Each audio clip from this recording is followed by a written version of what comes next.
वही लोग अपने अपने परिवार का उदर पोषण करते हैं। कवि ने कहा ये प्रातः काल होते ही पक्षी ये दाना चुगने चल देते हैं, छोड़ घोंसले में बच्चों को इस जीवन की नैया खेते हैं, लेकिन ये प्राण पखेरु कब उड़ जाए। व्यक्ति घर से निकला, शाम तक नहीं पहुंचा तो व्यक्ति के परिवार वाले चिंता करते हैं। छोटे छोटे बच्चे अपनी माँ के पास जाते हैं और माँ से कहते हैं मैया पिताजी सुबह निकले थे, रात बहुत हो गई, अभी वापस नहीं आए। यही समाज के वयोवृद्ध लोग कहा करते हैं कि व्यक्ति घर से निकले तो मित्र यह ठिकाना नहीं होता कि शाम को सुरक्षित आएगा अथवा नहीं आएगा। और तभी तो कवि ने कह दिया कि ये प्राण पखेरु कब उड़ जाए, ये उन बच्चों को मालूम नहीं कौन बूंद मोती बन जाए, इनमें वो को मालूम नहीं। तो अनजाने राही देखो, अनजाने कहते हैं अपरिचित को, और राही कहते हैं मार्ग में चलने वाले व्यक्ति को। कवि ने कहा एक नहीं है दो है। फिर दोनों ने कहा अगर दो है तो दो में कौन कौन है? तो कवि ने कहा कि एक का नाम है पर और दूसरे का नाम है कन्या। पर और कन्या ये दो अनजाने राही। एक अवसर आता है इनके जीवन काल में, कौन सा? जब ये दाम्पत्य सूत्र में बंधते हैं तो अनजाने राही एक दिन दाम्पत्य सूत्र में बंधते हैं और साथ न छोड़ेंगे जीवन में, ऐसी कसमें खाते हैं। लेकिन कौन सा साथी कब छूट जाए? न पत्नी को मालूम है कि पति पहले जाएगा और न पति को मालूम है कि संसार की लड़ाई में क्या पत्नी का साथ पहले छूटेगा। तभी तो कवि ने कह दिया कि कौन सा साथी कब छूट जाए, ये दंपति को मालूम नहीं कौन बूंद मोती बन जाए, इनमें वो मालूम नहीं। ऋषि का दान विश्व में, ऋषि का दान विश्व में अमृत का वरदान हो गया। शिल्प कलाकारों के द्वारा अब पत्थर भी भगवान बन गया। शिल्प कलाकारों के द्वारा अब पत्थर भी भगवान बन गया। लेकिन कौन शिला शंकर बन जाए? क्या बात है? पर कौन शिला शंकर बन जाए ये उन शिखरों को मालूम नहीं। अब कहां से आए कैसे आए किसी को ये मालूम। कहां से आए कैसे आए यह किसी को मालूम नहीं। कौन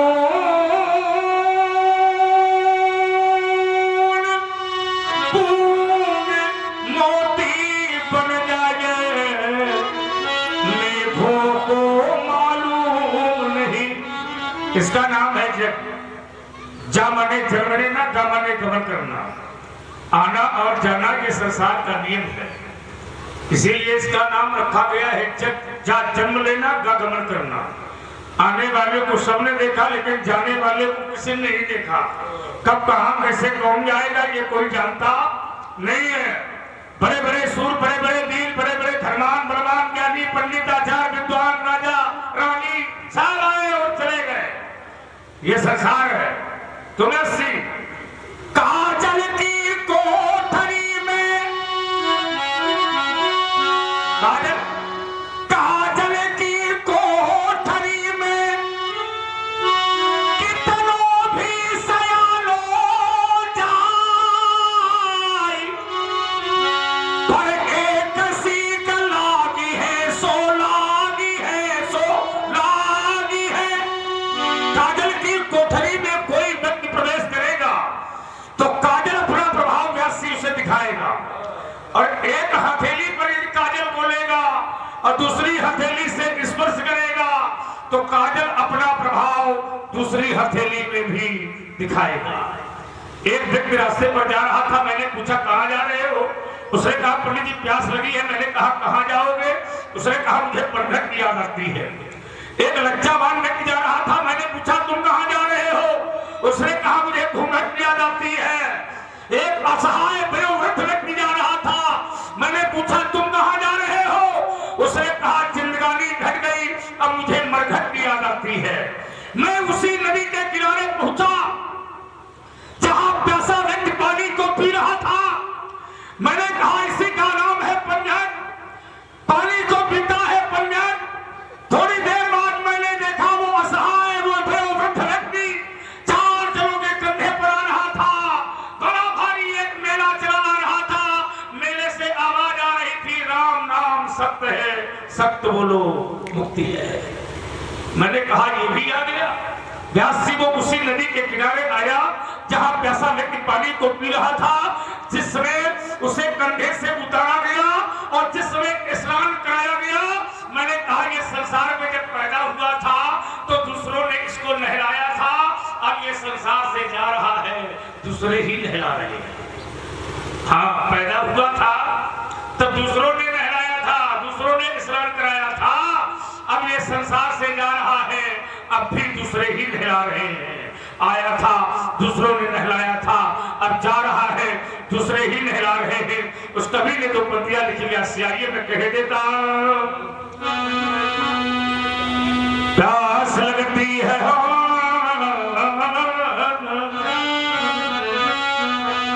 प्यास लगती है तो पनघट की याद आती है, लाज लगती है तो घूंघट की याद आती है। जब जिंदगानी घटती है जिंदगानी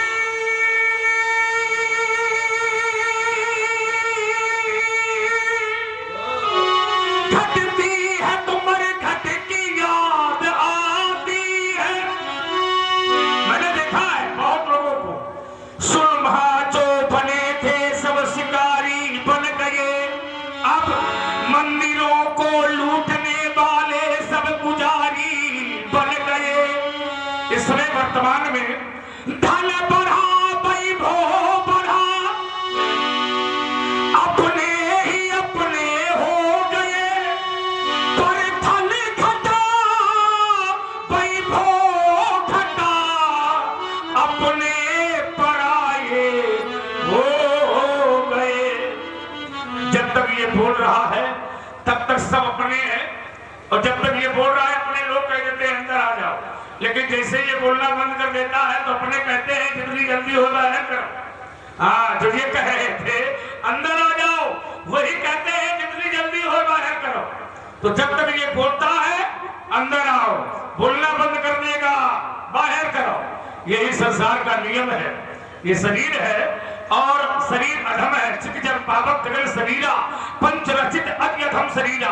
ये किराए का शरीर है, पानी हवा मिट्टी आकाश से मांगा गया है, और ये सब घाट में माने मरघट माने स्मशान में सब इंतजार किया करते हैं कि कब ये आवे और कब अपना अपना हिस्सा हम लोग ले ले। वो सब पानी हवा मिट्टी आकाश सब इंतजार करता है, आओ। और जैसे पहुंचेगा शरीर सब अपना अपना हिस्सा, पानी से आरंभ होता है। हाँ, पहले स्नान कराओ, जल तत्व अपना लेता है, अग्नि तत्व अपना लेता है, वायु चलती है अपना लेती है, और मिट्टी में मिलता है वो अपना लेती है, और आकाश में उड़कर धुआं जाता है वो अपना लेता है। अपने अपने तत्व सभी लेते हैं। व्यासी एक व्यक्ति रो रहा था, मैंने पूछा क्यों रो रहे हो? उसने कहा पंडित जी चला गया। मैंने कहा क्या चला गया भैया? उसने कहा गोरा गोरा था, मोटा मोटा। मैंने कहा वो तो तेरे सामने लेटा है, तो तू रोता क्यों है? उसने कहा चला गया। मैंने कहा जो चला गया उसको तूने कभी देखा था? जो चला गया, जो चला गया उसको तूने कभी देखा? जो चला गया उसको तूने नहीं देखा, और जिसे तूने जीवन भर देखा है वो तेरे सामने लेटा है गोरा गोरा। तो ये बोलता नहीं है। मैंने कहा जब ये बोल रहा था तब तूने इसको कभी नहीं पूछा, अब इसने बोलना बंद कर दिया तो तूने पूछना आरंभ कर दिया। यही संसार का नियम है। जब तक व्यक्ति बोलता है कोई नहीं पूछता है। प्यारे, उस कवि ने व्यास से कहा कि अब चाहे जितना रोगा वो,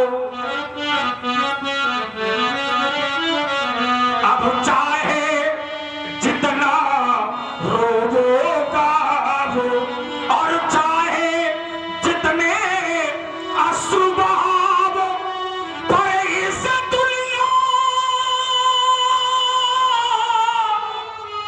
के मेले में वह बिछुड़ा मीत तो नहीं मिलता है, क्योंकि बिछुड़ा मीत तो हाँ नहीं मिलता है। कवि ने कहा कि चाहे धोबी से धुलवाओ, चाहे धोबिये से धुलवाओ, और चाहे रंगिए से रंगवाओ, पर मन की चादर का लगा तागे हाँ कभी नहीं मिटा करता है, क्योंकि बिछुड़ा मीत हाँ नहीं मिलता। ये आपकी मान्यता हो सकती है कि बिछुड़ा मीत नहीं मिलता, लेकिन मेरी मान्यता है यदि सच्ची लगन लगी हो स्वामी तो बिछुड़ा मीत सदा मिलता है, बिछुड़ा मीत सदा मिलता है। हरिश्चंद्र को जाकर देखो, हरिश्चंद्र को जाकर देखो, मरघट में परिवार बिक गया, स्वयं बिक गए, पत्नी भी बिक गई। राजा हरिश्चंद्र जिस समय परीक्षा देने के लिए तैयार हुए, राज्य चला गया, परिवार चला गया, यहाँ तक कि स्वयं को बिकना पड़ा, और बिके भी तो डोम के घर में। पत्नी अलग रहने लगी, राजा हरिश्चंद्र अलग रहने लगे। एक दुर्घटना हुई कि राजा हरिश्चंद्र के बेटे को एक सर्प ने काट लिया, और ज्यों ही बेटे का शव लेकर के रानी तारावती मरघट पर पहुंचे, दुर्भाग्य से उसी घाट पर राजा हरिश्चंद्र नौकरी कर रहे थे। राजा हरिश्चंद्र ने जिस समय अपने बेटे का शव देखा तो राजा हरिश्चंद्र का हृदय दहल गया, पीड़ा होने लगी, लेकिन राजा हरिश्चंद्र अपने कर्तव्य पथ से विमुख नहीं हुआ। राजा ने रानी से कहा कि देखो भाई, अगर तुम्हें अपने बेटे का दाह संस्कार करना है तो पहले तुम्हें इस घाट का शुल्क देना होगा, कर शुल्क देना होगा। रानी ने कहा कि देखो मेरे पास शुल्क देने के लिए कुछ है नहीं। तो राजा ने कहा कि फिर तुम दूसरे घाट पर चली जाओ, इस घाट पर तुम्हारे बेटे का संस्कार नहीं हो सकता। रानी तारावती के पास में मित्र देने के लिए कुछ नहीं था। रानी तारावती जिस वस्त्र से अपने सम्मान को ढके हुए थी, उसी वस्त्र को जिस समय आधा देने के लिए तैयार हो गई कि मेरे पास और कुछ नहीं है, मेरे पास तो एक ये वस्त्र है, इस वस्त्र से मैं अपने इस सम्मान को ढके हुए हूं, अगर चाहो तो तुम इस वस्त्र को कर के रूप में ले लो, लेकिन मेरे बेटे का संस्कार हो जाने दो। राजा ने कहा कि अगर तुम ये वस्त्र देना चाहते हो तो ये हमें शुल्क के रूप में स्वीकार है। रानी तारावती ने जैसे ही वो वस्त्र को फाड़ना प्रारंभ किया, तो कवि ने कहा कि मरघट पर हुई पूर्ण परीक्षा, मरघट पर हुई पूर्ण परीक्षा, और सौभाग्य ये रहा कि जो बेटा मर गया था वो रोहिता सुहस कर उठता है। मरघट पर हुई पूर्ण परीक्षा और रोहिता सुहस कर उठता है, और सच्ची लगन लगी हो स्वामी तो पिछुड़ा तो सदा मिलता। भाई मिलेगा तभी जब तुम खोजोगे तब, मिलता तो तब है जिन खोजा तिन पानिया, कह रे पानी पे अथाह जल सागर की था तुम तभी ले पाओगे जब तुम उस जल सागर में प्रवेश करोगे, और जब तक तुम जो उस जल सागर में प्रवेश नहीं करोगे तब तक तुम्हें उस समुद्र की उस जल राशि की थाह मिलने वाली नहीं है। पर्वत पर, शिला पर, पत्थर पर रस्सी अपना निशान बना नहीं सकती है, लेकिन उसी रस्सी को जब बराबर रगड़ा जाता है तो पत्थर पर रस्सी भी अपना प्रभाव छोड़ देती है और पत्थर को रस्सी भी काट देती है। बात इतनी है कि अगर करोगे तो पाओगे। एक बाबा है पतंजलि योगपीठ के, वो कहते हैं करने से होता है, करोगे तो होगा और नहीं करोगे तो नहीं होगा। कुछ भी काम हो, है ना, चलोगे तो यहाँ तक आओगे और जब चलोगे नहीं तो कहाँ आओगे। कुछ विद्यार्थी पढ़ेगा तो परीक्षा में उत्तीर्ण होगा, और जब परीक्षा जब पढ़ेगा ही नहीं तो परीक्षा में का उत्तीर्ण होगा।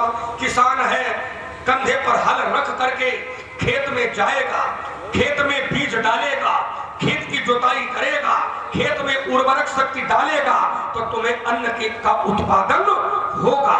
बीज डालोगे नहीं, खेत जोतोगे नहीं, उर्वरक शक्ति डालोगे नहीं तो क्या मिली, क्या मिली? वही जो ले है ना। इसलिए एक बार मैंने पूछा था एक व्यक्ति से कि तुम क्या करते हो? उसने कहा महाराज पैदा कर रहा हूं। मैंने कहा क्या? कहा धन। अरे मैंने कहा किसके लिए? कहा बेटों के लिए। बेटे बड़े हुए तो वो भी उसी में लग गए। हमने कहा तुम क्या कर रहे हो? कहा मैं भी पैदा कर रहा हूं। मैंने कहा क्या? कहा धन। मैंने कहा किसके लिए? कहा बेटों के लिए। मैंने कहा जो भी होता है वो बेटों के लिए कर रहा, कोई अपने लिए कुछ कर ही नहीं रहा। तो हमको महापुरुष के दो वाक्य याद आ गए। एक महापुरुष ने कहा था कि पूत सुपूत तो का धन संचय, और पूत कुपूत तो का धन संचय। यदि पुत्र सुपुत्र है तो धन इकट्ठा करने की जरूरत नहीं है, पुत्र धन इकट्ठा कर लेगा। तो अगर बेटा कुपुत्र है तब भी धन एकत्रित करने की जरूरत नहीं है। कारण है कि तुम जितना इकट्ठा करोगे तो अगर लड़का कुपुत्र नहीं करेगा तो जितना इकट्ठा किया है तो साले 2 साल में लगा के आगे देखा। ठीक कहा आपने। आइए 4 पंक्ति हमारी सभा के मध्य प्रस्तुत है, हृदय में विश्वास है, अच्छी लगेगी। और व्यासी आप जानते हो मेरी धारा परंपरागत वाली होती नहीं, मैं तो अपने ढंग का विशेष हूँ, तो वही प्रयास करता हूँ। कुछ हमारी 4 पंक्तियां सभा के मध्य हैं, अब इस प्रकार से हो